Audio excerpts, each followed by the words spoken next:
Welcome to A&B Horror Movies. I'm Aaron, and joining me today is Jordan from the Movie Den, and we are very excited to chat with Brandon Christensen. Brandon, welcome. Thank you. Yeah, it's awesome to be here, guys. I'm really excited to talk to you. Yes, absolutely, because we have you on to talk about your brand new horror, The Night of the Reaper, that's streaming on Shudder. That's right. Congratulations on your new film. I've watched it. I loved it. Another fantastic addition to your resume. So congratulations. Thanks, man. Yes, yes. So before we jump into Night of the Reaper, I just want to say that you are a director, a writer, a special effects artist. You've created other Shudder films that are favorites of mine, including Z, Puppet Man, and Superhost. So if we have time, I do have a few quick questions for you about those films.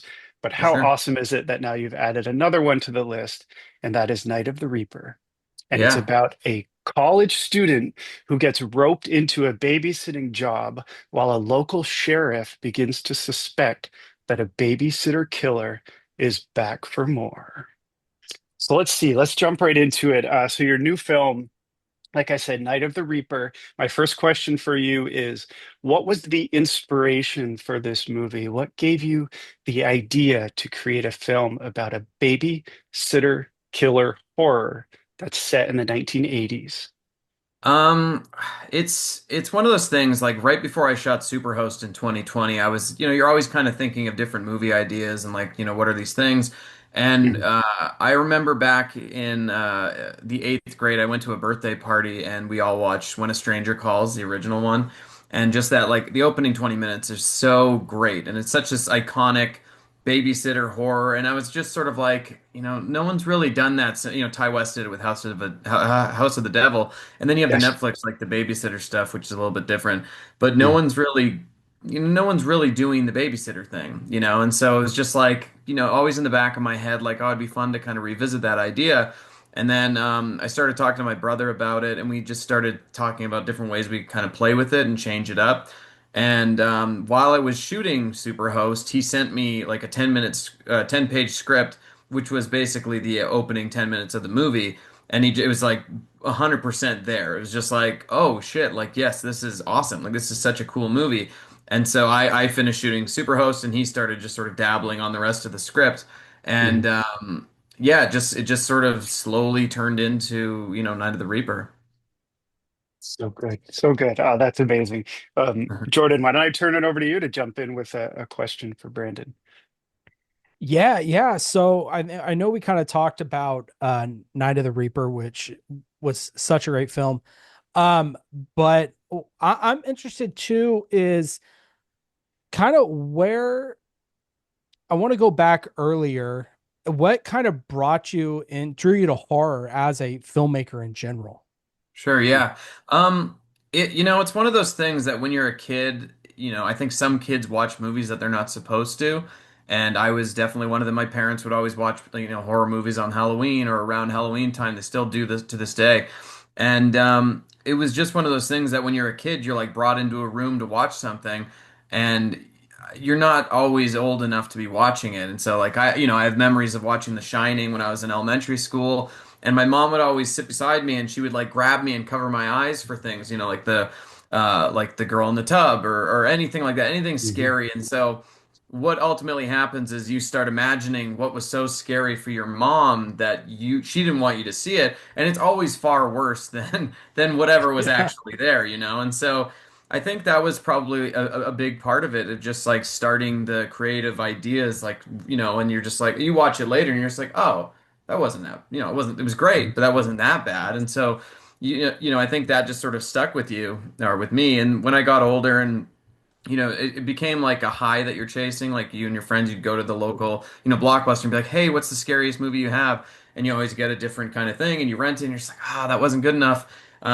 Let's get another one. And so you're just like chasing that fear, and it's almost like a drug, and you just want to get scared because Yeah. when you're with friends and you're like, in junior high or whatever, and just walking around the community at night because we didn't have iPhones back then.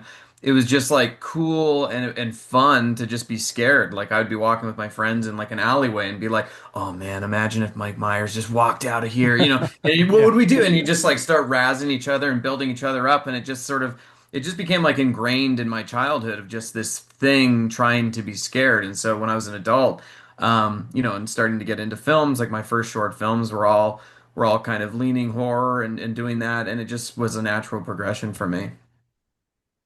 Very cool. Yeah, I love that. And there was also sort of the thrill of going to the video store and the movie you wanted happened to be in, and Totally. rushing home and calling all your friends like, "Oh my God, I got the tape! Everyone come over to my house at 8 o'clock." Yeah. Yeah, yeah, Yeah, I takes mean, me back.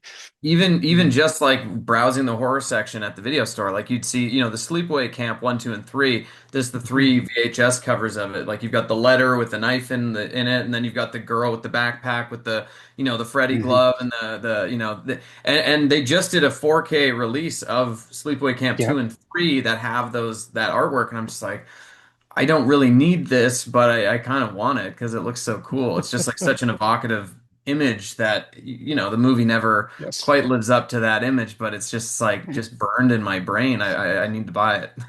Yeah, Yes. I could definitely tell there's a love for VHS in this Mhm. film, especially with Totally. kind of the whole story narrative of how it's driven is, you know, through that. So I think that's really cool. Yeah, I mean, Yes. you guys grew up in the 80s and 90s, and that was what we had. We'd tape over stuff, and we would, make your own mixtape of videos, and it was just like your collection. The commercials during the movie were that's how you remember that movie, and that's such an important Mhm. part of my just childhood and growing up was just having these things. Because I don't think, I've got kids and they don't have anything. Like they've got movies on Apple TV or Netflix or whatever like that. They don't have Mhm. anything physical that they hold and they love. But, back when the movies they were just like everything. And so, just holding that physical VHS tape in your hand was like, it's so awesome. I still have some of them, but my parents threw out a Yeah. lot, unfortunately, after, Yes. yeah, whatever Yeah. happened. But I miss them. I Well, miss them. yeah, for sure. Long live physical media. Right. So I know that you work with your brother Ryan Christensen on co-writing and on your films. What is it like working with a creative partner, especially someone in the family? Um, and how well do you get on? And what would you say you each bring to the table? So lots of questions there, but Sure. focused on working with your brother and your films. Yeah, I mean, I started working with Colin Minahan back when I did Stillborn and Z. Like, I've always kind of had someone creatively linked with me. I did Stillborn with him. I actually wrote the Mhm. first draft of Z with my wife, and then Colin and I redid it and stuff like that. And then Superhost was really the only one that I've ever written solo, other than some like writing jobs that I've taken. But yeah, I mean, it's super helpful just to be able to throw ideas out, and when you get to that point where you feel comfortable enough to throw out the bad ideas, and just because you never know what will spawn from that, so you're just like, oh, what if this happens? And it's like, no, not that, but maybe this. And then you just sort of like, play hot potato with an idea until it finally burns you. And you're just like, oh, that's it. That's the one. And Mhm. so, my brother and I, we've always just, we've got very stupid sense of humor. And a lot of the ideas that they'll start with a dumb joke and lead to something that could be cool or could be fun, and so that's always been just sort of a good thing. And as for the Mhm. strengths of what he brings and what I bring, I mean he's like very diligent at writing. So if it's like we need to write this script, he'll just do it. Whereas I'll just sit and I'll get distracted, and I don't like unless I'm in the right creative mood, which happens. But a Mhm. lot of the time I can't force it, but he can force it. So he'll just like mash pages out, and you're just they might not be perfect, but they're good enough, and it gets the ball rolling. Because like just the blank page is always the scariest thing. And so once you get something down, even if it's not right, what I think my strength is being like, okay, this isn't right, but what if we do this, and kind of pivoting and shaping and molding. So, with Night of the Reaper, when he wrote the first draft, the main story was the sheriff's story, and like it was Mhm. very detailed and like all there was a lot more going on, and I was just like, I was so focused on babysitter, babysitter. So I was like, we have to get her at the house at like page 30. We just have to. House of the Right. Devil, she gets there around 25 minutes. We've got a 10-minute cold open that they didn't have, so we're in the same ballpark there. And so it was just kind of Wow. like I I just have a good gut feeling about what will work and what won't work. And so I'm able to kind of just shape what he does, and and then ultimately we start working together, and we bounce it back and forth until we've got it. But yeah, I mean, his superpower is just being able to just like punch out pages like a monster, and I'm good at just taking that and like figuring out how it should actually be. Hmm. That's fantastic. It sounds like he takes criticism well, and they're still on speaking terms, so Yeah, that's a positive thing. for sure. That's funny. Let's see here, because I have a list here. So I do want to touch on the sheriff, and it's interesting because it's kind of a Mhm. juxtaposition, right? You've got the babysitter and the sheriff. The babysitter is kind of the isolated experience, and you have the sheriff doing his whole thing. How does that dual structure affect your storytelling or rhythm of this film?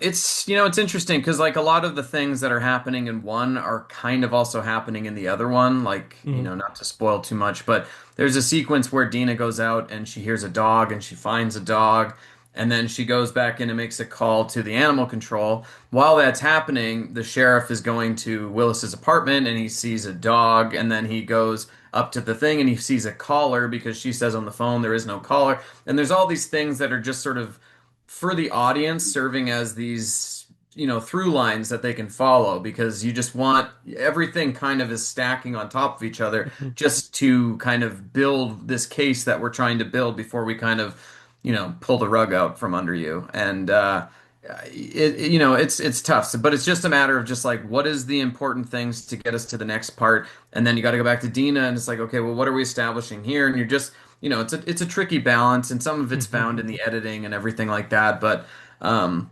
happy where it landed, where it feels like they're, despite being totally separate stories, they are kind of leaning on each other a little bit. It seems to have Mhm. a cool little call and response type Yeah, of for thing sure. going on. That's cool. Yeah, yeah. And then of course they do converge. They. Yes, so I've got to talk a little bit about the intro because it's amazing. I think horror fans are going to love it. You've captured sort of that babysitter vibe perfectly, and you did Right. talk about that a little bit already. Um, from a director's perspective, what would you say are the challenges with making a scary intro or a scary segment like that? In addition to that, making it set in a certain time period. So in this case, in the 80s, I think is it a Pat Benatar song that she Yeah. dances to? It's just, I don't know. Yeah, the It the works Pat so well. Benatar, Yeah. yeah, I mean the Pat Benatar thing was a total fluke. Like in the script, it was basically Emily snoops and finds cigarettes, and that was it. And it was just Mm. like a quick little nothing thing. But then we had a music supervisor, this girl, Natasha Dupree in Vancouver, and she sent me a list of all these songs that we could afford, which wasn't much. But I was going through, and there was a time I was just like, well, it would be kind of cool if she like turned on some music and was kind of vibing to it or whatever. But none of the songs were really that great. Like there was Flock of Seagulls, Space Age Love Song. That was like the leading one going into it.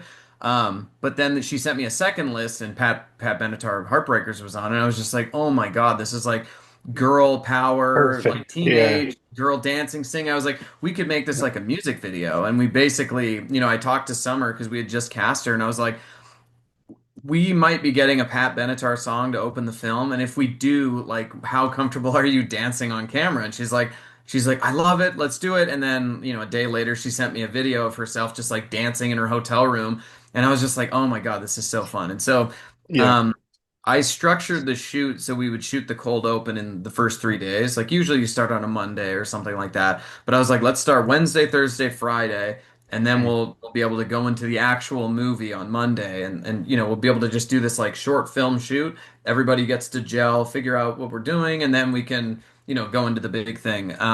And so we just spent these 3 days just shooting with Summer, and she was so lovely, and now she's blowing up. She's playing Carrie now, but Yeah. on the third day was basically just her dancing in the kitchen. Like it was the kitchen and living room because that was a different location. All the places were all in different spots, but um, that one was just this beautiful, all these arches, pox ceilings, all this stuff like that we found, and it was just it's such a great 80s looking thing, because I mean when you're an indie, like the way I put it is when you shoot an indie or a studio film, in the studio films they can create anything. They're going to build a set, they're going to do all the stuff. But when you're shooting an indie, you can't do that. So you have to find it. So you're basically like either creating a world or you're finding it. And we were both very adamant on doing the 80s for this just because, we grew up, this is the time, this is the VHS era, all that stuff.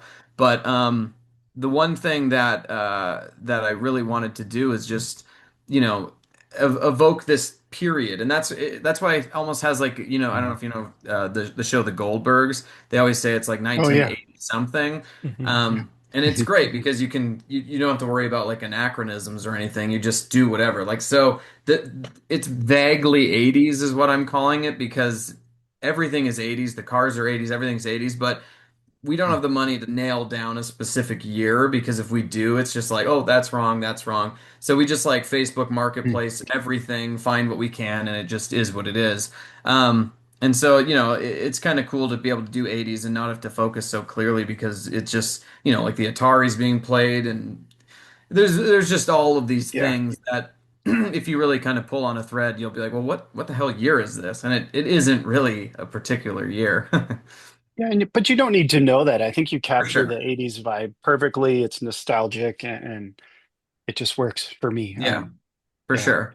yeah. But no, we just treated it like a short film, It was just 3 days, shoot her out, did everything that we needed, and it just sort of, and I edited it like that weekend. I basically went home and I just took it and I just put it together, and it's been cut down since then, but the spirit was the same, and it was just really fun to get into the spirit immediately because when a stranger calls is basically the 20 minutes are like Mhm. the best part of that movie. The rest of the movie Mhm. no one thinks about. It's like a detective Yeah, doing his thing, and it's well done. It looks great and everything, but it's not, everyone just cares about the opening 20. And so, I was going into this, I was just like, even if people only like the first 10 minutes of this movie, that's okay. Like it's cool. It's like Ghost Ship. No one remembers the rest of that movie.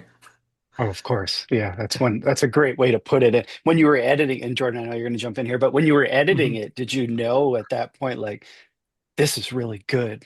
Were there Yeah. moments where you thought, damn, this is coming together Yeah, I did amazingly? for sure. I felt it. It was just like I used music from House of the Devil and everything, and I was just Hmm. it just felt right. Like the shots all came together well, and it just felt right, and that was cool because like I did the Puppet Man previous to this one, and that was a very hard shoot, very hard post, very hard everything. And I never had that feeling like, oh yeah, it's just right. And so it's kind of nice to just like feel really good about something again because like that movie was very I mean for a Yeah. bunch of reasons, my fault and not, but yeah, it was a difficult experience. And you only get so many bites at the apple, right? Like you make a movie Mhm. once every year, maybe 2 years or something like that.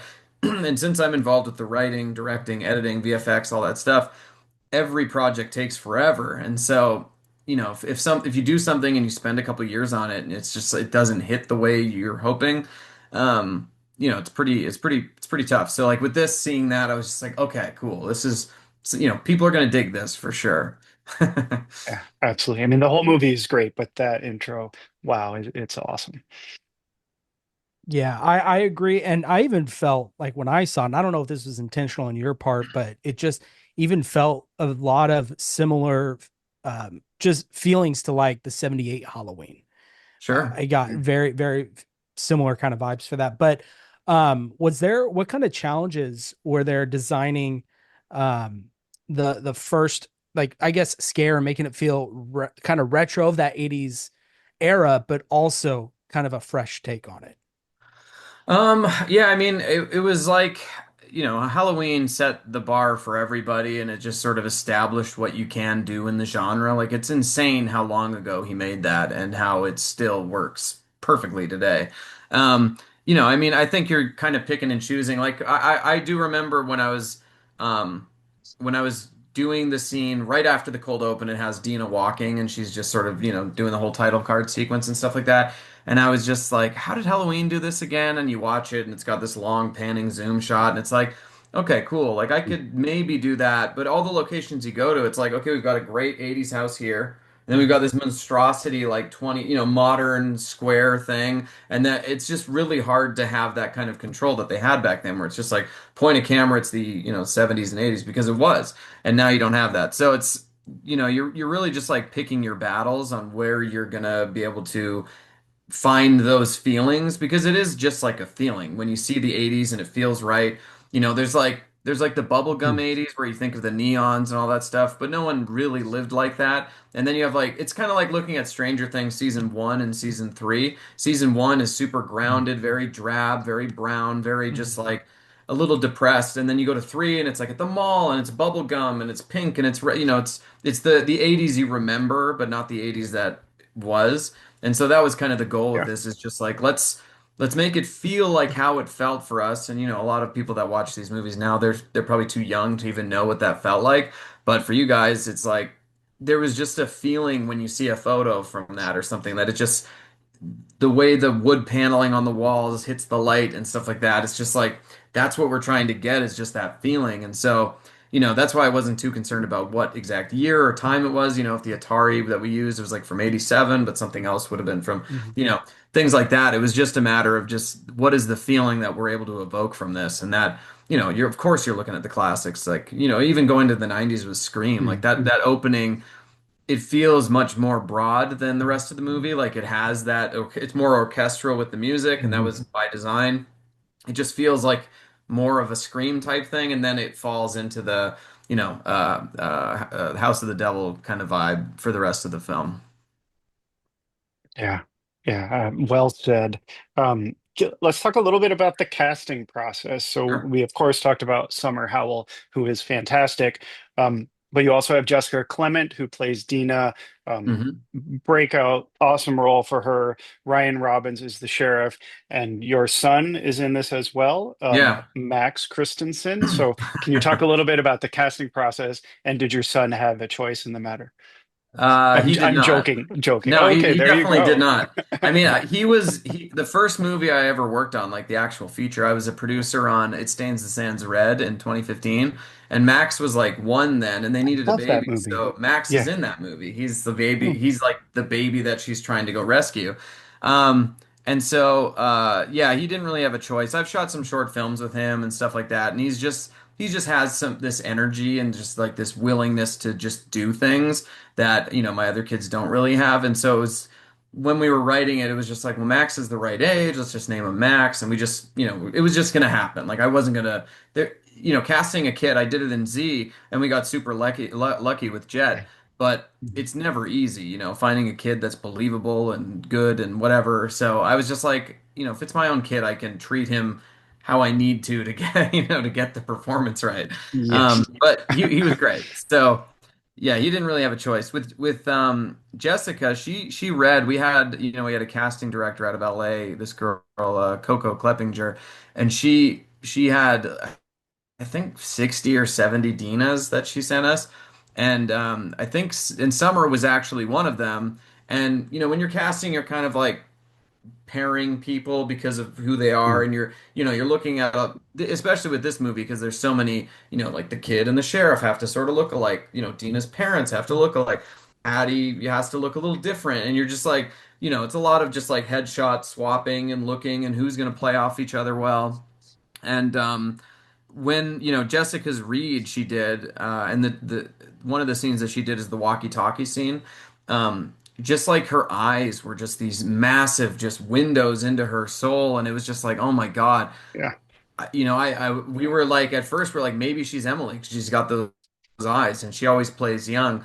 And so we were just like, okay, well, we can maybe do her for Emily or something like that. But then I saw Summers and I was just like, oh my God, she's like the most innocent looking girl of all time. Mhm. She needs to be Emily because everybody needs to feel terrible when she dies. And so it was just like, okay, well, if she's Emily, then maybe Jess is Dean. And it's that whole process. And then with Ryan Robbins, we had cast another guy. Well, we got to like very late with him. He accepted all that stuff, but he was on a TV show that didn't have the time for him to go. So he Mm. had to back out had worked with Ryan Robbins before on some other stuff, and she's like, when I told her that the guy had backed out, she was like, "Oh, it's got to be Ryro," which is what everybody calls Ryan Robbins, and I was just like, "What?" And she's just like, "Yeah, you got to get Ryro. Let me make some calls." And so she called him, and then Ryan called me, and we were just sitting and talking about the movie and all that stuff, and just like doing a vibe check. And yeah, it just sort of happened. There was no audition or anything. It was just like, okay, dude's a pro. Like he's gonna, Yeah. he's got the essence, he's got the bravado, he's got that kind of stoicness that we need. Yeah, and so we jumped in with him, and then Keegan Connor Mm. Tracy I've worked with a couple times before, and so I was just that's like, hey Keegan, I need you to play this role, and she's like, God damn it again. And I'm like, yes, I'm sorry, you have to do it, and she does it, and so it's great. But yeah, I mean, Yeah. casting's always so fun, and because you're just sort of like Yeah.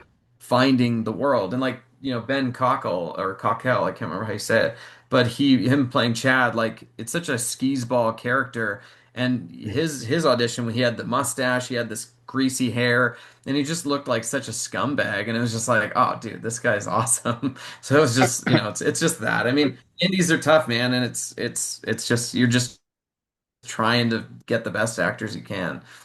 Yeah, of course. Well, it all came together flawlessly. The stars aligned. So there you go. Yeah.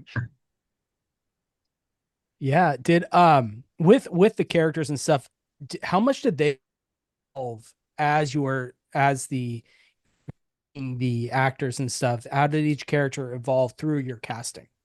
Um, I mean, so one thing that was in the script prior to when we cast was this is a big spoiler. So I'm just gonna say right now, if you don't want to know a spoiler ahead of Spoiler time, alert, this is a spoiler alert. Yeah, spoiler. there you go. So at first, that's why Jessica, I was like, she's amazing, but it might work better for Emily because I need a blonde Dina because I've got this whole thing about how she Mm. like, she shows up from school and her mom was gonna say like, oh, I love what you did with your hair, and it's all these subtle things that a mom would say normally, but as we started casting and figuring it out and stuff like that. We're just like, let's just cut that because it's just Mm. we had talked about wigs and things like that she could be like at the end, but it just didn't really work. So that was just one thing that was cut out. And but I mean, they're all going to bring their own things. Like Matty Finocchio, who plays Butch, he is just like a crazy good character actor, just like the most effortlessly funny and cool dude to work with. And so when he did Mm. his audition, he was doing like a crossword puzzle at the beginning of it. And so I was just like, oh shit, like that's a funny way to bring him in. Just some kid, they're going to a place where a person got murdered. And he's just doing a crossword puzzle because he's not, it's kind of like in Hot Fuzz where they don't, it's such a Yeah. sleepy small town, that stuff doesn't happen there. So they don't expect it. And so you've got a guy that's, you have this sort of relationship between the sheriff and him where the sheriff's super, we see his board at the end of the movie in the house. Like Mhm. he's constantly working on this stuff. Whereas Butch, I think, is just like, no, this is great. I'm gonna flirt with the secretary. I've got my own little thing. I'm fun. I'm a cop. That's it. It's just fun. Life is fun because he's a small town cop in the 80s. Yeah. And so yeah, you're just like letting those characters play because I mean the whole thing with I guess this is another big one was Dottie on the page was like 60, like the secretary that has, works at the thing. She was like a Oh 60-year-old yeah. woman, and Sophie Kane, who played her, she read for Hattie, and she was great. And she had the gum, and she's doing all this stuff. And I was just like, I really want to work with her too. I was like, what if we write her as Dottie? And so I had a call with her. I was just like, we have a character. It's totally not you, but I want to write it to be you. And like, I love the gum chewing. I love all that stuff. And so we wrote that in, and then there was no like flirting or anything like that in the script. Maddie and her just sort of riffed that, and it just became like this ongoing little storyline in the movie where you're just like watching them flirt, and it just gets progressively, it's just like this super small Yeah. subplot of just their relationship growing throughout the film.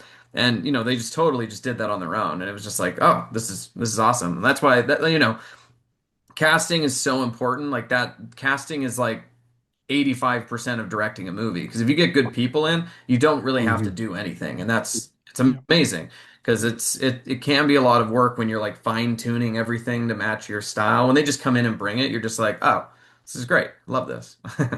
Much Yeah. Yeah. easier. Yeah. Yeah. If they can bring it in a natural and authentic way, then that makes your Totally. job so much more easier, and it comes through well in the final version of the film. Um, Yeah. so have with Night of the Reaper, have you had any screenings that you were able to attend with a live audience? And if so, what was their reaction like and being what was it like being present for them watching your film? Yeah. I mean, that's always the biggest thing, one hard part about working, having a film that has a release date, like when you start, like this was done Mm, with Shudder, and so they were on board from day one, and we knew it was going to be a fall release, and we shot it last October, and there's just like there's a window of film festivals basically from July until November that are like all the best genre film festivals. It starts with like Fantasia, and then it goes to like Fright Fest, and then you got Fantastic, and you got Telluride Horror, all these things. There's like all these mm, amazing festivals.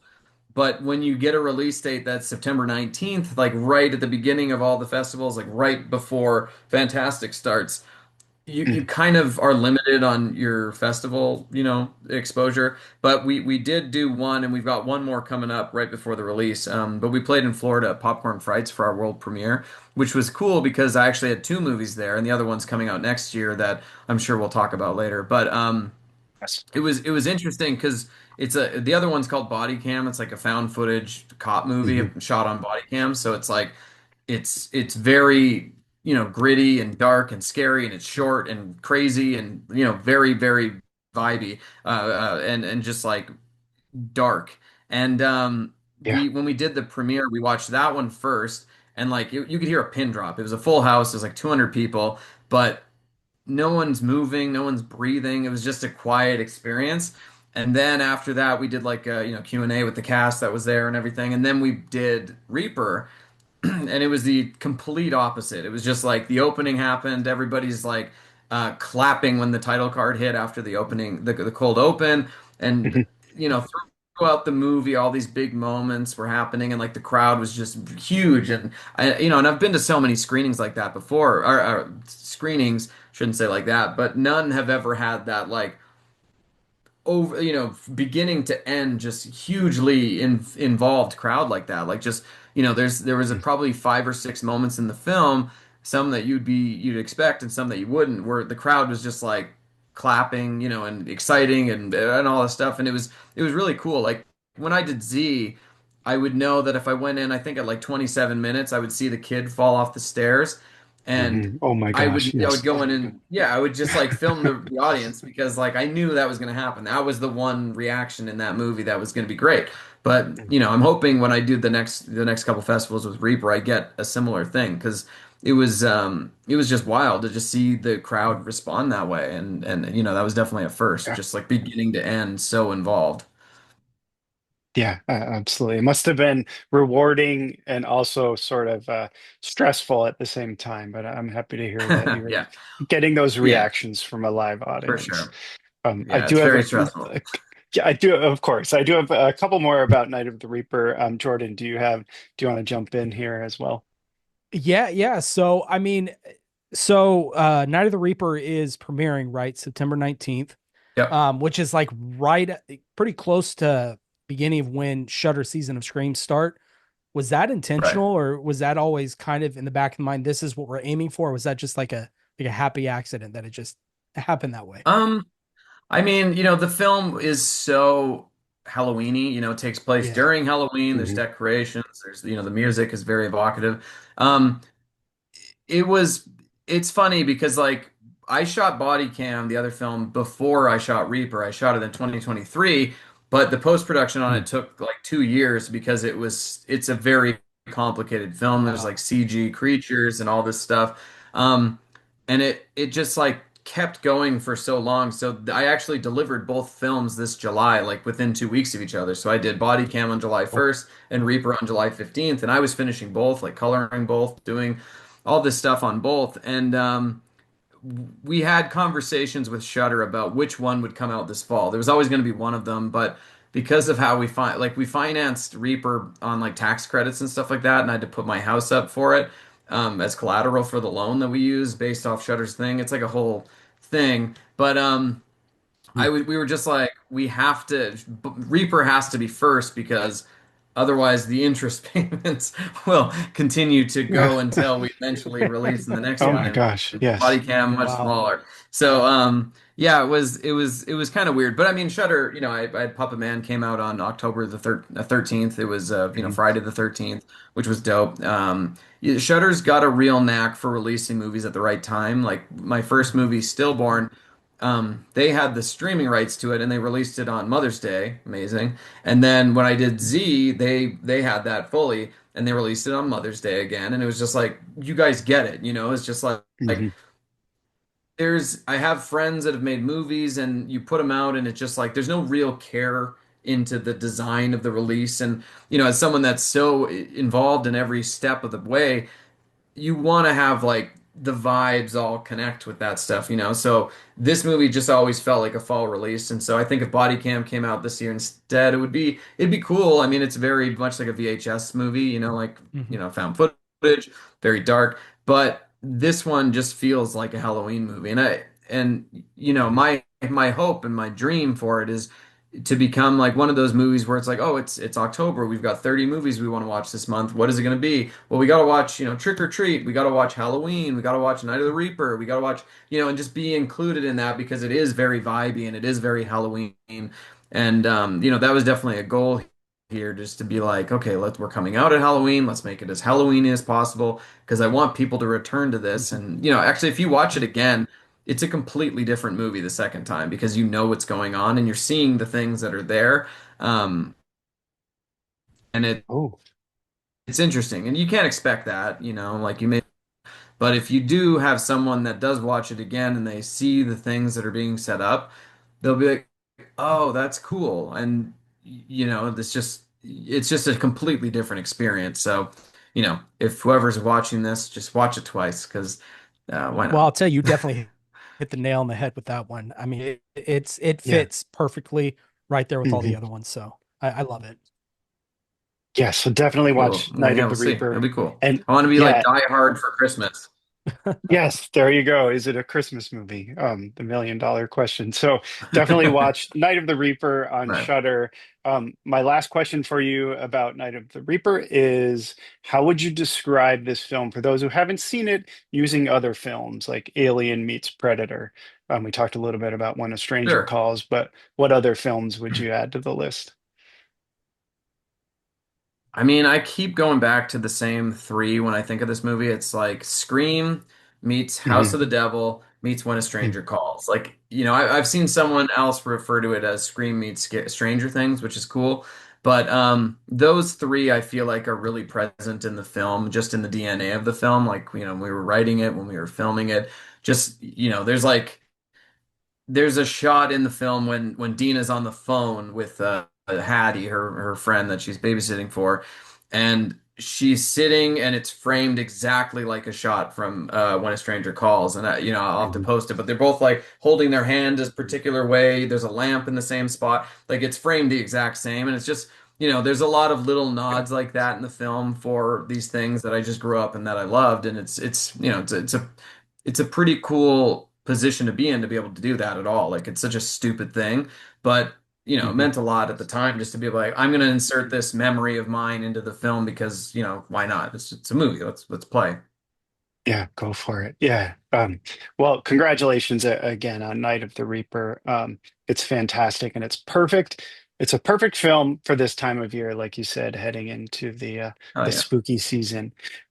So I do have a couple of quick questions for you about your other films, but why don't we talk a little bit about Bodycam? I know it's not coming out for perhaps, well, next year perhaps, but is there anything you can say about it Mhm. at this point without getting in trouble? Yeah, I mean, so this was interesting because it was like written and designed to be done very quickly. Like it's a very short movie. It's like 75 minutes. We shot it in 12 days, but we shot it in secret because it was a movie idea. Like it's a concept that when you see it, you're like, oh, how does that not exist? Like how is there not a body cam movie in this market, And so Mhm. when we shot it in 2023, we were just like let's we got it we shot it under a fake name, we did all this stuff, we didn't tell anybody we were doing it, we cast it like very under wraps. We were like, don't post anything, don't do anything, because we wanted to just shoot it, get it edited, do all this stuff. But ultimately it didn't happen because it blew up in post-production so much with like how we had to execute some of the scenes in it that when we went into it, we had no idea how we were going to do it. I've got a fairly extensive VFX background, but this stuff was like way beyond me. So I hired a team and we didn't have enough money to pay them what they should have been paid. So they had to sort of work on it on the side. And it just took them like 18 months to do the VFX on their end. And I had to do like 200 shots on it. And yeah, shooting movies on a GoPro, which is how we shot it, very challenging to do VFX and stuff on. So, anyways, it's done. It was like a 2 year nightmare where that you're just like, is this thing ever going to be done? And so finishing in July was just like the biggest wait. And having, a pretty fun screening in Florida when we did that too. And there'll be more this fall. It, yeah, long story short, it's like it's cool. I mean, it's just like a great gimmick. The idea Mm. of this thing, it's basically two cops show up at a domestic dispute. Both, they hear kind of things upstairs and downstairs, so they're forced to split up.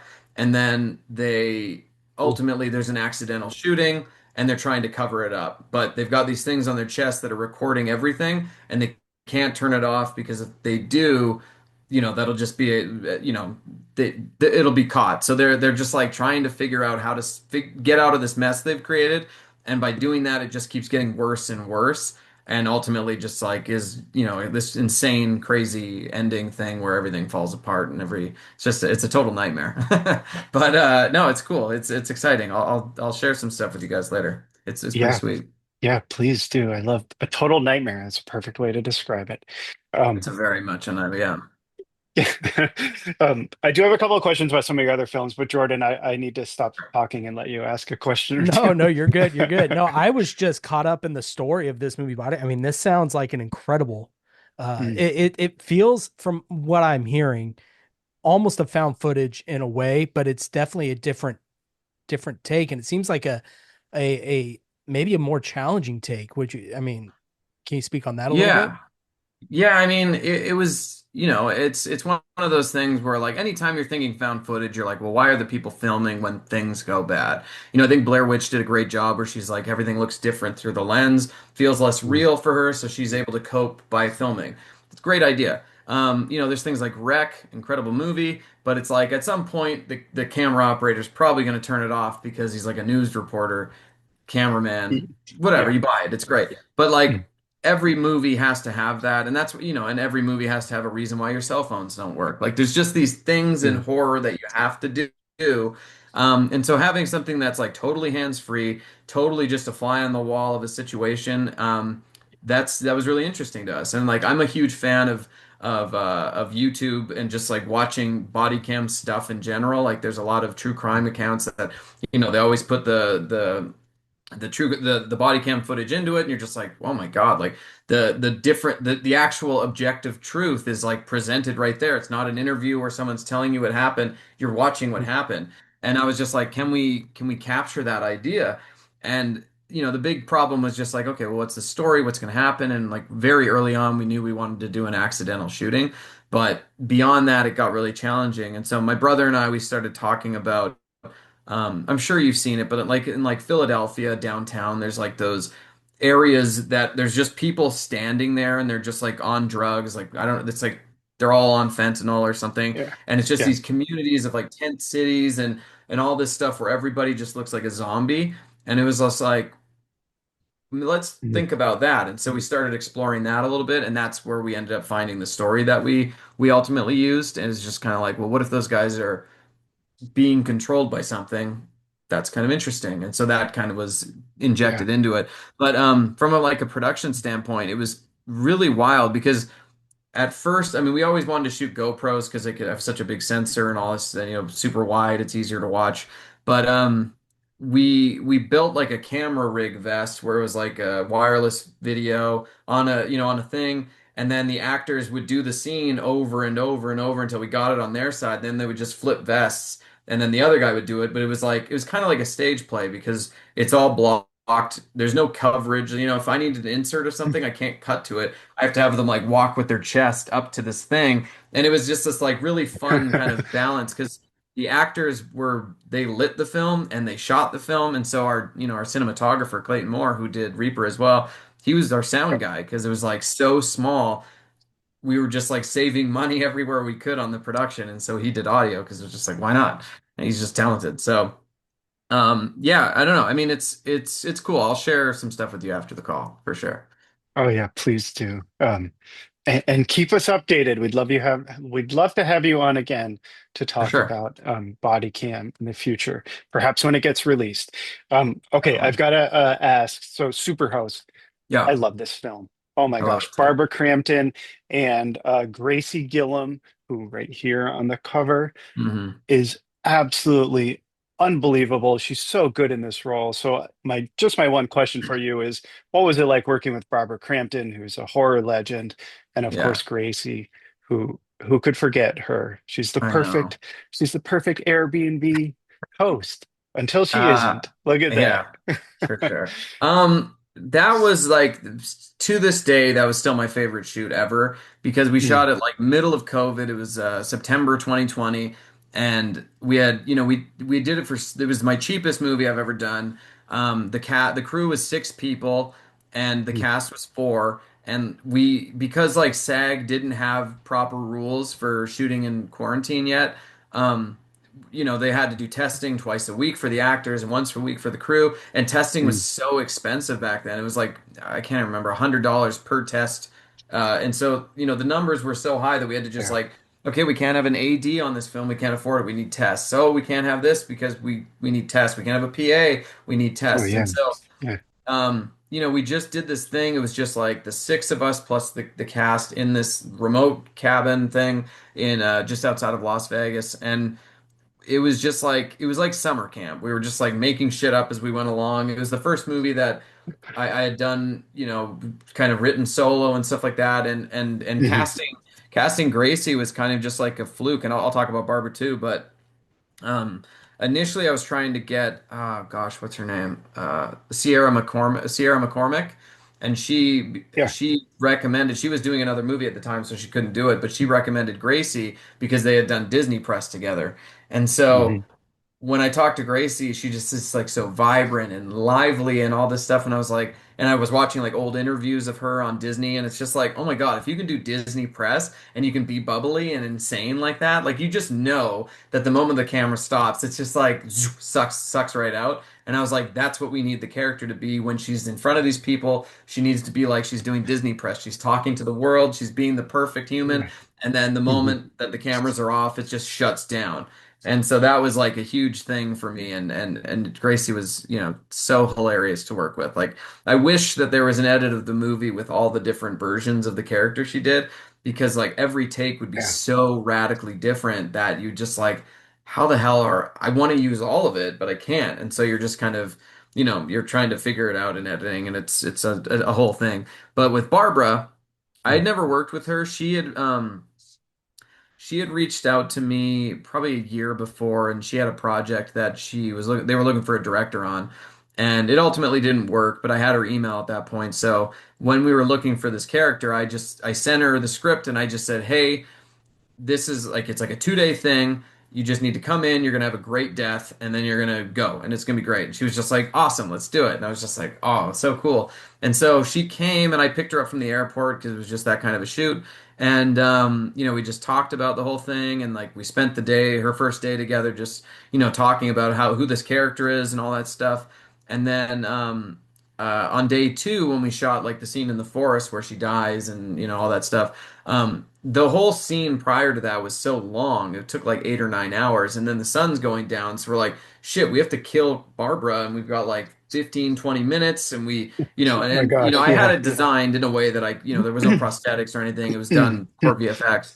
But I've worked with actors before that have like a similar amount of credits and things like that, and they would never do what Barb did. I was just like, "Hey, we need to get you in the dirt. We need to get you bloody and all that stuff." She's like, "Give me that cup of blood." Just like throws it in her mouth. It's like spits Let's it out do all over this. herself, like Yeah. rolling in the dirt just to get dirty, and dirty up her clothes and stuff like that. Like, some actors will be like, "No, you need to make the wardrobe department to pat me with dirt. I don't want to Yeah, lay in the sure. ground." But she was just like gung ho. 100% for the thing because that's who she is. And we Mm. still talk all the time. She's like an amazing person. She's an amazing ambassador for horror, and just someone I'm lucky to call friend. So like yeah, I'm trying. Unfortunately, I haven't done an America. I've done like I did. Puppet Man was not SAG, so she couldn't be in it. She was going to be.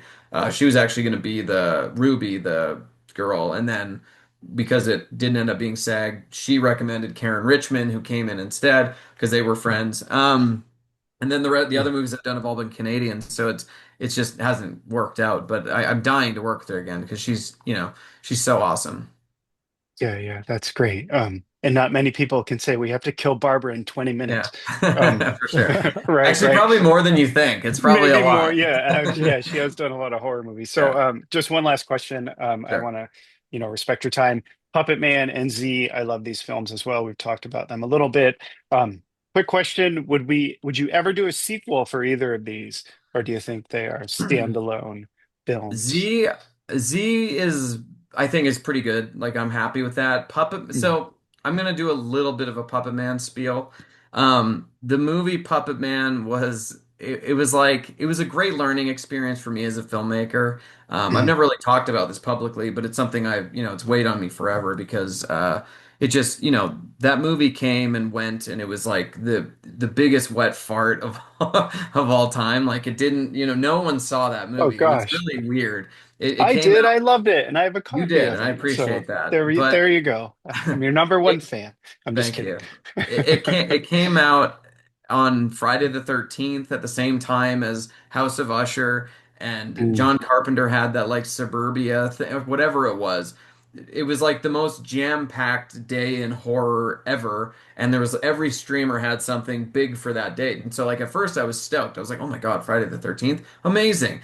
But there was so many bigger things happening at the same time that Uh, everybody's attention were on them, and the movie just it got like 9 Rotten Tomato reviews. It did not do well. People did not like this movie, and mm, for me it was a very hard. I did like 300 VFX shots on it, stuff that I was like way not qualified for. There's stuff that looks like shit in the movie that I kills me to this day, but it was a huge learning experience because when we pitched it to Shudder, it was called The Puppet Man, and we had this like really cool Bible about it. But when we wrote it, it sort of turned into something else, and we had a different title. It was called Let It Lie, and mm, there was this whole thing when we finished it, and they're like, "Oh, well, we're doing The Puppet Man. It has to be The Puppet Man." And I'm like, "But it's not that movie. It's not the movie that people want to see when they see The Puppet Man. Like." There is mm, no demon in it. You don't see anything. It's very slow, and that was my fault. But it just wasn't the movie that it should have been. Like there's some great stuff in it. The deaths, the double mm, death thing. I love that. mm. I'm super proud of it. But Yeah. if I could do like I would love to do a sequel to it and just lean into what worked and not the bullshit getting alcohol. Like if I could re-edit the movie, I would cut 20 minutes from it and just like make it this super Mm, fast thing. And I was just like not in the headspace at the time to think that way. I didn't understand like, oh, not what I care about, what I want to show doesn't matter. What you guys want to see is all that matters. The audience, whoever's going to mm. see it, like some people dig it, and that's great. And I personally, I dig it, some of it. I actually, I watched it for the first time recently, and I was just like, okay, I understand why it didn't do that well. Like, there's just Oh some no. melodrama, Okay. and it's really just the first act. Like, there's just so Yeah. much. We do this, and then we do this, and then we do this, and then Charlie dies, and it's cool. But yeah, it was just like it was a good learning experience for me to just understand like what people you don't deserve an audience as a filmmaker. No one deserves an audience. I'm not I get a movie on Shudder, that's a huge honor. But you Mhm. need to think about the people watching it and their experience watching it. And like Night of the Reaper and Bodycam's 75 minutes. It just goes from second one. Night of the Reaper opens up with the cold open, and then it just it has some building, but there is a lot of story that you're doing. So you're doing that, but it's like it's cut. There's characters cut from Reaper. There's things that Mm. happen in that first act that aren't there anymore. But yeah, I think like Puppet Man had to crawl so I could walk kind of thing. Like it. I just learned a lot, and I feel like I'm a better filmmaker because I made it. And so, yeah, I Yeah, mean, I would love sure. that. I do still love the demonology. I still love the idea behind it. I just think it's like half of that movie is wrong, and and it's totally my fault. And I wish I could go back and redo it because I could make, there's some, you just think about people killing themselves when they can't control. There's so many ideas that you could do that are Yeah. awesome. So I'd love to do it again, but it's never going to happen. Just that movie was like a total disaster. And it sucks, but it is what it Oh is. my gosh. Okay. Well, well, with Yeah, that, I've never said that publicly yeah. before. It just, you're always trying to hype shit up, but it's been a couple of years now, and I've Yeah, got the yeah, yeah. benefit of knowledge of what happened, and yeah, it was a Right. total bummer, Right. but it's for the best. Hmm. It is what it is. Well, I hear you. I imagine each film, though, that you've done is a learning experience in Oh, some totally. ways. And for what it's worth, I enjoyed The Puppet Man. I appreciate So there that. you go. Jordan, I'll give you a chance to jump in and ask one last question before we do the this or that segment. Yeah, yeah. I want to end on a fun question. Great. So if you had to survive in one of your films, which film would you choose? Oh, well, I'd probably say Night of the Reaper because like that's a very targeted experience. It's kind of like Hereditary, where it's like if you're outside of that community, you're Mhm. fine. Like Mhm. there's that whole community of weirdos and culty people, but if you're like the neighbor, you're fine. And like Reaper's like that too. Like if I could just go back in time and live in the 80s, and there's like some bad shit happening, there's babysitters dying. That Mhm. sucks, but it's fine. It happens. I get to play Nintendo and stuff all over again. Like that's great. I get all that stuff. I get pre-internet life. I'm all for it. So Yeah. it's kind of a weak answer because it's just the obvious one because it's the movie we're talking about. But Night of the Reaper, the vibe of shooting it and re-experiencing that was like Yeah. so comfortable and like it was just like it's a comfy movie for me and I love that comfy feeling because I'm 40 now and I'm just like I want to revisit that because that was such like a pure time, or it might not have been. I don't know, Mm. but I remember it very pure. So I'm gonna say that. I love that. Now you should do like a sleepaway camp slasher where the counselors are smart. They know what not to do. That could be your take for a summer horror movie, We right? are Don't go to writing, bed. Don't, if your friend goes missing, don't go looking for them by yourself. right? Um, I don't know. I'm We are working on joking a a little script. bit. I know, but we are writing Oh a script, yeah. my brother and I, that has camp counselors very heavily in it. So, Oh, Very fun. cool. yeah, we'll Very see what cool. happens with that. I love my favorite part in Friday the 13th part two is when Vicky goes upstairs to look for her friend and who's in a wheelchair. It's like, Uh-huh. how would he have gotten upstairs? Um, but anyway, let's do the this or that segment before we started recording. I gave you a little bit of a heads up. We basically ask you a question with two answer or two options. You just pick one or the other. Mhm. In most cases, there's no right or wrong answer, and it's usually kind of fun. So what we've done for you is a movie edition, so horror movie edition.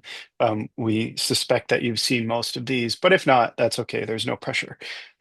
So I'll kick things off. The first one is Black Christmas, 1974, or When a Stranger Calls from 1979. This one's easy for me because When a Stranger Calls is very important to me as a film. Like I've seen it countless times. Mhm. Um, we talked about it when I saw it in junior high, and that was the first time back then. But it is a film that just sort of like imprinted on me very early on because I saw it then. It was just such a great, there's like 10 of us, we're all like 13. We're sitting at Yeah. a party, eating pizza, drinking soda, and it's just like watching that opening was just like it's such a core memory for me. And it's funny because it's one of those movies that you forget about the last hour and 10 minutes of it. You just Oh, remember for that sure. 20 minutes. But Yeah. that 20 minutes is so good. And I mean, the rest of it's watchable. And honestly, it's like technically amazing. It's lit amazing. It's shot really well. There's a scene I can't remember. It's like around the hour mark, but the detective comes down these stairs into this like warehouse room, and the camera's like dollying back with him, Mhm. and it just keeps going, and you're just like, how the hell did they do this shot? And it just like follows him forever. It's just crazy, and then you go like, when 79? Like that's Yeah. insane that this looks this good, and yeah, just totally holds up. So I have to pick that for sure. Absolutely. Great choice. Both are great films. With When a Hmm. Stranger Calls, though, why doesn't she just go check the children? He keeps calling, saying, "Have you checked the children lately? Go check the Yeah. children." But anyway, It's, I think, I mean, I'm you know, joking. I know, but I would imagine that's very scary. Of It's like course, the yes. Schrodinger's cat. You just, if you look, they're dead. If you don't look, they might be alive. You know, They might it's still be that alive. for Yes, sure. yes. All right, Jordan, I'll turn it over to you for the next one. Yeah, let's go with Poltergeist 1982 or The Conjuring 2013. That's tougher. I mean, they're both amazing films. Oh God, that's really tough. Poltergeist is vibier and it has the 80s again. It has Mm, it's got ILM. But The Conjuring, I mean, The Conjuring is really cool because I mean, it kicked off James Wan as like the guy, you know, like Insidious was yeah. great, but The Conjuring was like the next step. And it kind of created an entire supernatural horror subgenre that we still play with today. Like Hmm. Stillborn Z, they wouldn't exist without The Conjuring, but they probably, you know, they might have without Poltergeist. But I don't know because that was the 80s and you know, but horror died in the 80s for a while too. So it's and I don't know. Yeah. That's brutal. That's a terrible question. If you were like, you know, Insidious or Conjuring, that's a bit easier. But I don't know. I mean, they're both so good. I hate this question. I'm gonna say Poltergeist just because it's more iconic, and that's Yeah. just the shitty answer. But it is. I mean, you've got the TV, you've got the little girl. Like, there's so many creepy things that I The would. clown, the The scariest clown, clown. Yes. yeah, the Yeah. long arms, the Mm. tree outside, like Oh, the yeah. house imploding, which I don't know if you've seen how they did that with the shotguns and stuff. Insane. Um, Mm, yeah, mm, I mean, it has to be the Poltergeist or just Poltergeist because I don't know. I mean, yeah, there's more iconic imagery in that than there is in The Conjuring, I think. You know, you've got the tree outside but in mhm. general, The Conjuring, which is it's amazing. They're both amazing movies. I hate this question, but I'm gonna go with Poltergeist because it's Good like answer. Yes. yeah, Yes. it's Poltergeist is the right answer, unfortunately. It's like nothing against James Wan and The Conjuring. It's amazing, but Poltergeist is Oh, for Poltergeist, sure. you Yeah, know? You got absolutely. Toby Hooper, so you Yeah. Mm. can't go against that. And did he direct it? I don't know. Did Spielberg do more? I don't know. Yeah, It's all up in the air. yeah. That's It's a true. great movie though. Yes, agreed. Yeah. Takes me back. Okay, The Ring from 2002 or Sinister from 2012. The Ring for me, for sure. I saw Sinister a little bit later, probably like 2015-ish, but Mm. Um, I didn't love it. It was good. Like I love the 8 millimeter films, and obviously like that when we were doing Reaper, like there's the tapes, and Yeah. initially designed they were more like edited, like produced things with like soundtrack. And then when I was Hmm. editing it, we switched it to be like more like Sinister, and that was the thing. It was like, well, let's make it more like Sinister. And so like I think Sinister, you know, Ethan Hawke's amazing. But you know, and I think just that kind of established the Blumhouse model of how they did films, where it was like Hmm. one location, you'll go outside of that location for a little bit, no trailers. We're just making a movie. And so I think the movie's great. Scott Derrickson's fantastic, but The Ring, The Ring is just like it's so good. Like that's Yeah. from start to finish. It's like an epic horror movie, you know. It's like two Yeah. hours long. It has Hmm. so many storylines, so many things happening, a crazy twist when they do solve it and then everything happens at the end. Yeah, I mean The Ring, they're both great, but The Ring is just Hmm. like I when I saw that movie in theaters, I went home and I was scared of the snow on TV, like white snow, the static. Oh, Like you yeah. see that and you're just Hmm. like when the phone rings it brought horror into real life in a way that when I was a Yeah. kid was so important, you know? Like I saw Paranormal Activity alone and I went home and my wife and her mother were they went out somewhere. And so I was like sitting in my house at night and I'm just like every sound in that house was terrifying. And I Oh, feel like The yeah. Ring did that too with a lot of things. Like things that were never scary were recontextualized after watching that movie to be scary. And so, like when that Yes. VHS tape ends and you watch a movie and it goes to static, you're just like, "Oh," you know. So, Yeah, um, yeah. Yeah, it's The Ring something that for me. yeah, I think that works. It's kind of like Legos and Skinamarink. You'd never think Yeah. they're scary until you watch that movie. Um, but there you go. Jordan, over to you. That's a good one. This one, okay, good luck. Uh, House of the Devil, 2009, or The Innkeepers, 2011. This one's easy. I've never seen The Oh, Innkeepers. I own it. I Oh, haven't seen it. So there you go. I do need to. But even if I had, I would probably pick House of the Devil just because, again, Mhm. important film for me. Like it, so much, look at how Dina dresses in Night of the Reaper. Like it's a carbon copy of how Jocelyn Donahue looks in that movie.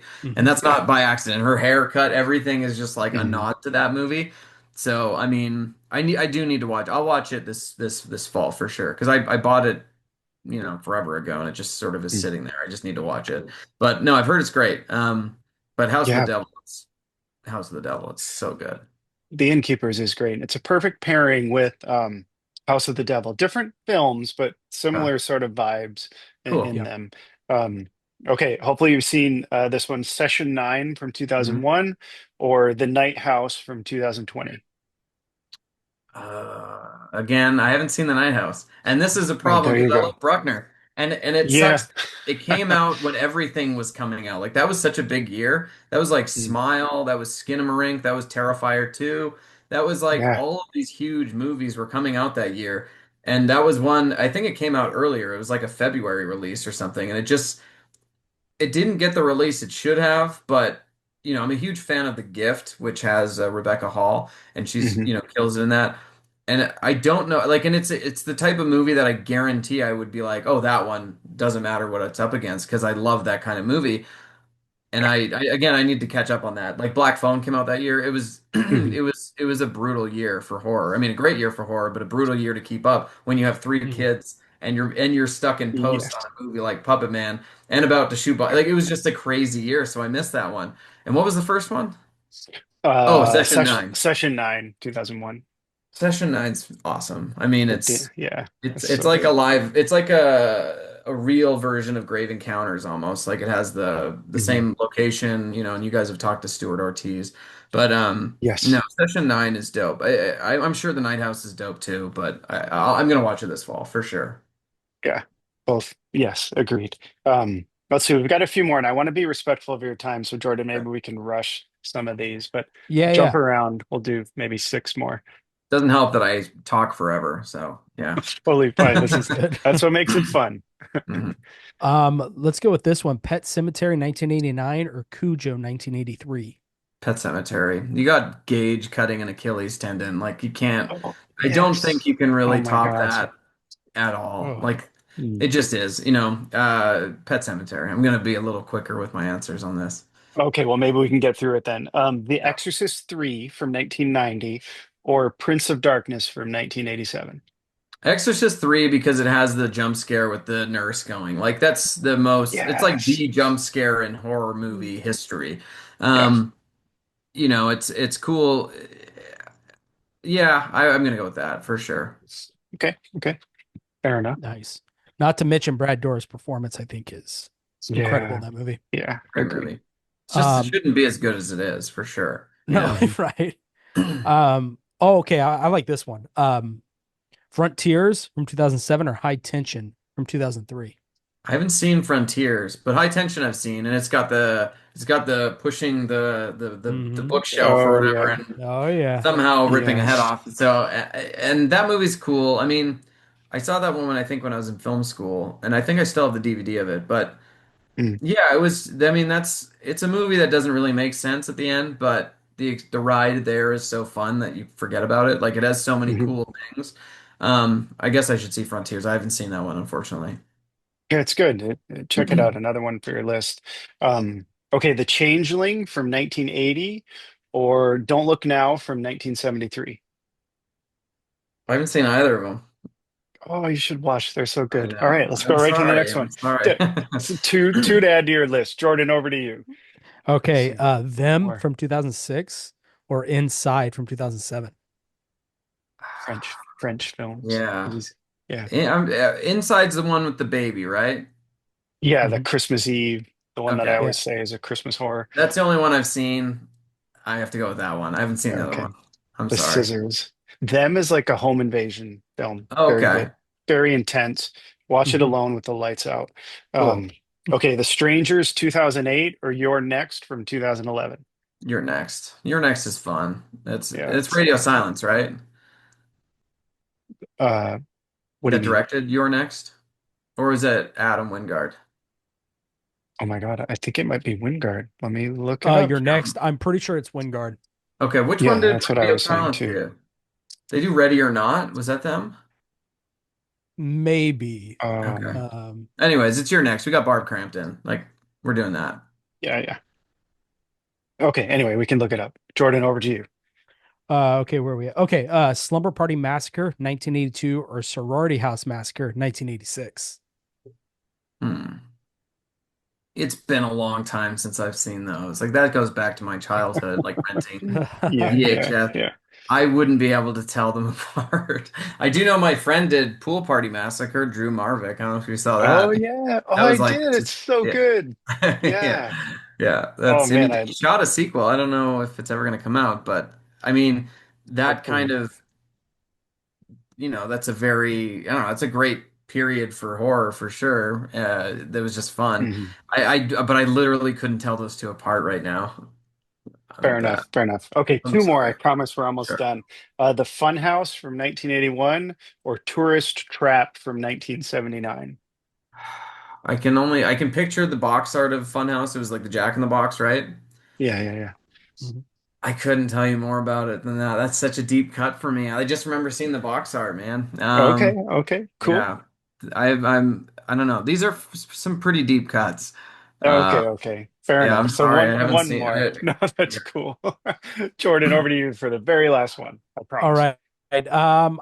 Okay, this is a big one. 19 or Jaws from 1975 or Halloween from 1978. Oh, that's tough. We just did a we did a Jaws night with my kids like 2 weeks ago, and we Cool. watched it on the patio. And my wife, she's like an insane person, and she did a charcuterie board, and I like love it. decorated everything. It was a whole thing, but yeah, the kids hadn't seen it. I don't think I can show them Halloween yet.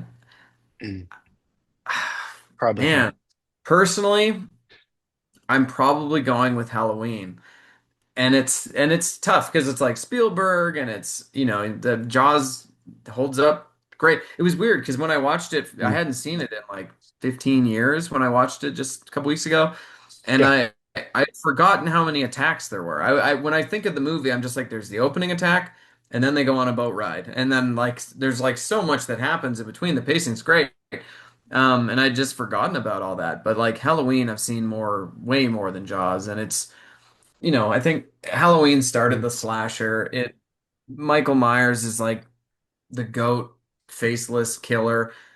yeah. Um, it's Halloween. I mean, it's a tough one too, but it's Halloween for sure. Mm. I think Halloween's more rewatchable, right? When Yeah, October rolls around, it's time to for watch sure. Halloween and look at Totally. Jordan's Mhm. shirt. I think that Yeah. says it I all. was gonna say there was only one right answer in my book, but Yeah. It's funny because I remember because like I bought Jaws 1 through 5 on iTunes not too long ago, like in preparation. I had Jaws 1, but there was like a Mhm. box set of the rest. Or is it four? Is it four of them? Or is it five? I think it's four. Okay. there's four. Yeah. Okay. It's four Jaws, yeah. I bought it and I turned I think Jaws 3 on and I was like blown away at how good it looked. I was like, holy shit. Like I think of those movies kind of as pretty schlocky as the sequels, but Yeah. it looked and it's funny in the 80s when I was a kid, I remember when Jaws 4 I guess came out because I was the only one I was alive for, I think. And I was just I it was like it had the name Jaws was just like so big at the time, despite the movies not Mhm. being that good. Like it was a big deal that a Jaws movie was coming out, and like the box Oh art and yeah. all the stuff. It was very important, but in hindsight, it's almost like the Rambo movies, where they're less important now than they were then. Like they just didn't age very well. Whereas Halloween is still as relevant today with new stuff. Um, Mhm. Mhm. that is, it's pretty crazy. Like there's so many good Halloween movies, and there's only really one good Jaws movie. Not that that matters for the question, but Yeah. it was just a thought that I had. Mhm. Yeah, I think that works. Halloween's my favorite movie. So you were in good company with your Cool. choice there. Yeah. Well, Brandon, thank you so much for chatting with us. For sure. Congratulations on Night of the Reaper, streaming on Shudder. Make sure to watch it. Jordan from the Movie Den, thank you so much for joining us today. This has been amazing. Um, let's see. My last question for you, Brandon, is how can folks find you on social media if you want to be found? Instagram's the main one I use. It's just the Brandon Christensen. I don't really use X or Twitter or whatever much, and then yeah, nothing else really. So just Instagram, the Brandon Christensen. Excellent. I will flash that on the screen. If you are watching, like and subscribe because it helps my channel. And once again, thank you both. This has been amazing. Awesome. Thanks so much, guys. Bye, everyone. See ya.